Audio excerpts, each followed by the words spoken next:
आज मैं बात करने वाला हूँ क्विकली एक ऐसे स्किल की जो बहुत ज़्यादा मिसअंडरस्टूड है, बहुत ज़्यादा इग्नोर होता है। आईटी के बंदे उस स्किल को ऐसे समझते हैं कि जैसे वो कोई बहुत काम की चीज़ नहीं है और वेस्ट ऑफ टाइम है। लेकिन वो स्किल आपका एक साइलेंट, कह सकते हैं कि एक साइलेंट फैक्टर है जो आपके करियर को बहुत ज़बरदस्त बूस्ट दे सकता है। और वो स्किल है ईमेल राइटिंग। देखिए, जब मैं ईमेल राइटिंग कह रहा हूँ तो उसका मतलब ये नहीं है कि आप इंग्लिश में एक बहुत ही बढ़िया ईमेल लिख रहे हैं जिसके अंदर बहुत ही बढ़िया बढ़िया इंग्लिश के वर्ड्स यूज़ कर रहे हैं, आप अपनी वोकेबलरी दिखा रहे हैं या सेंटेंस फॉर्मेशन दिखा रहे हैं।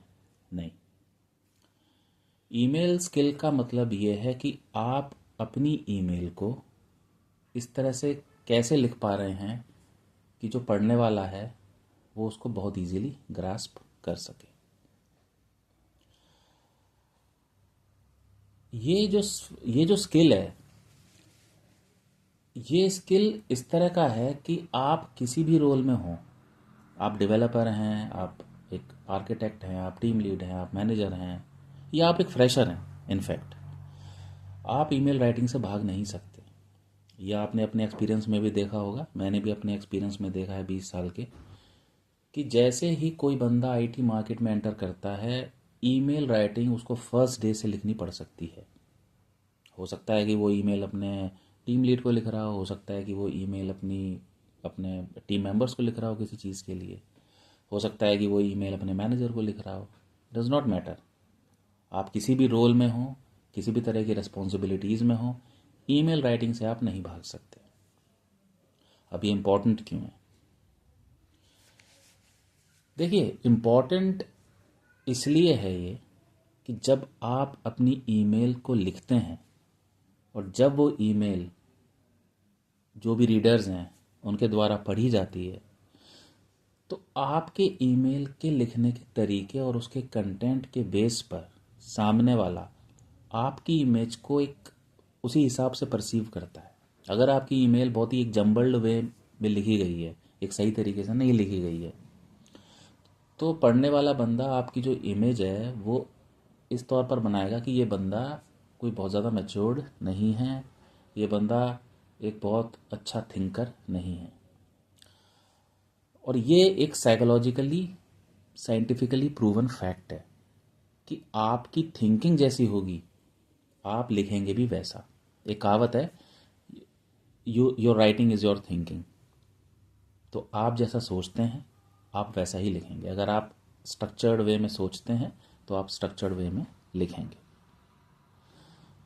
अब कहानी आती है कि चलो ये सब बातें तो ठीक हो गई, तो कैसे लिखी जाए ईमेल? इसके लिए देखिए, मैं आपको 2-3 पॉइंट्स बताता हूँ जो मुझे रियलाइज़ हुए, जो मैंने फाइंड आउट किए हैं अपने एक्सपीरियंस से, और जो मुझे लगा है कि उनका इम्पैक्ट काफ़ी अच्छा पड़ता है। वो जो फैक्टर्स हैं वो एक, मैं कहूँगा, एक साइंटिफिक थ्योरी के ऊपर बेस्ड हैं। पहले मैं आपको वो बताता हूँ। देखिए, जब भी कोई रीडर का माइंड किसी ईमेल को पढ़ता है, तो वो जो माइंड है वो उस ईमेल को पढ़ने में मेहनत नहीं करना चाहता। ये माइंड की एक फितरत है। It's a psychological fact. आप पढ़ सकते हैं नेट पे जाके। तो माइंड क्या चाहता है कि जब भी वो कोई रिटिन में कोई चीज़ पढ़े तो वो उसको स्कैन अगर कर पाए क्विकली, तो माइंड को बहुत शांति मिलती है। यानी कि माइंड, आप कह सकते हैं कि बहुत ही एक लेज़ी बंदा है इस मामले में। वो पूरी की पूरी ईमेल को वो सेंटेंस बाय सेंटेंस नहीं पढ़ना चाहता माइंड किसी का भी। वो क्या चाहता है कि ईमेल जब आए और उसके कंटेंट को वो इजीली स्कैन कर सके, यानी कि वो फटाक से उसको देखे और वो बहुत ही कम समय में ये समझ जाए कि ईमेल क्या कहना चाह रही है। और ये सेंस भी बनाता है आईटी मार्केट में। अगर आप देखें, कोई एक लीडर है, एक मैनेजर है, एक डायरेक्टर है, या जो भी हो, जैसे जैसे उनकी रिस्पॉन्सिबिलिटीज़ बढ़ती हैं, टाइम उनके लिए एक कमोडिटी हो जाती है। टाइम उनके लिए एक बहुत ही एक मैं कहूँगा एक प्रिजर्व्ड प्राइस हो जाती है। तो वो बहुत ज़्यादा टाइम नहीं लगाना चाहते किसी भी ईमेल को पढ़ने के लिए, क्योंकि उनको काफ़ी सारी ईमेल्स गो थ्रू करनी पड़ती हैं इन ए सिंगल डे। तो वो स्कैन करना चाहते हैं, यानी कि वो जल्दी से उस ईमेल को देखें और समझ जाएं कि अच्छा अच्छा ये क्रक्स है इस ईमेल का। तो कैसे करें ऐसी ईमेल?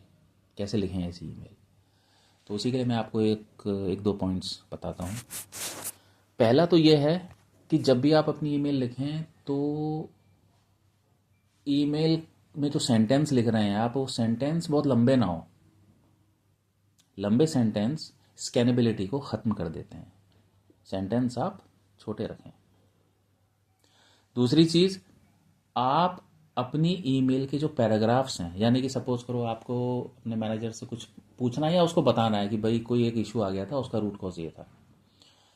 अगर आप सारा का सारा एक्सप्लेनेशन एक ही पैराग्राफ में देंगे और वो पैराग्राफ आपका 4 5 6 लाइन तक जा रहा है, तो वो एक बहुत ही मेस्ड अप टाइप की ईमेल लगेगी। क्योंकि जब कोई रीडर उस ईमेल को देखेगा और उस कंटेंट को देखेगा, तो उसको देखेगा कि एक बहुत ही बड़ा सा पैराग्राफ है जिसमें 7 8 लाइन है। वहीं पर मोरल डाउन हो जाता है पढ़ने वाले का। वो होता है क्या यार, क्या पढ़ूँ इस ईमेल को। यानी कि वो ईमेल स्कैनेबल नहीं रह गई अब। तो आप अपनी ईमेल के उन पैराग्राफ्स को जो बहुत बड़े हो रहे हैं उनको तोड़ दीजिए। एक पैराग्राफ 3 लाइन से ज़्यादा बड़ा नहीं होना चाहिए। एक पैराग्राफ आप लिखिए और उसको तोड़ दीजिए, नेक्स्ट पैराग्राफ में ले आइए। अच्छा, इसी में अब एक दूसरा पॉइंट आता है कि जब आप उसको दूसरे पैराग्राफ में लाएंगे तो इमिडिएटली जब आप उसको नीचे लाएंगे तो इमिडिएटली मत रखिए। आप उसमें एक वाइट स्पेस दीजिए, यानी कि आप उसमें एक एंटर मारिए। यानी कि किन्हीं भी दो पैराग्राफ्स के बीच में वाइट स्पेस होनी चाहिए। क्यों होनी चाहिए? क्योंकि अगर आप इमीडिएटली उसको नीचे ले आएंगे तो वंस अगेन स्कैनेबिलिटी ख़त्म हो जाती है, कम हो जाती है, ख़त्म नहीं कहूँगा, कम हो जाती है। माइंड को वाइट स्पेसेस बहुत पसंद है। It's the nature of the mind. जब भी वो वाइट स्पेस देखेगा किसी भी रिटन कंटेंट में, the mind feels a bit of peace. तो आपको वही पीस उस माइंड को देना है। तो किन्हीं भी दो पैराग्राफ्स के बीच में आपको एक एंटर मार के रखना है, सो दैट वो ज़्यादा स्कैनेबल हो रीडर के लिए। तीसरा पॉइंट, जहाँ भी ज़रूरत हो, ज़रूरी लगे, आप सोचिए और उसी हिसाब से बुलेट पॉइंट्स यूज़ कीजिए। यानी कि आपका अगर कंटेंट कुछ इस तरह का है कि जहाँ पर बुलेट पॉइंट्स यूज़ हो सकती हैं।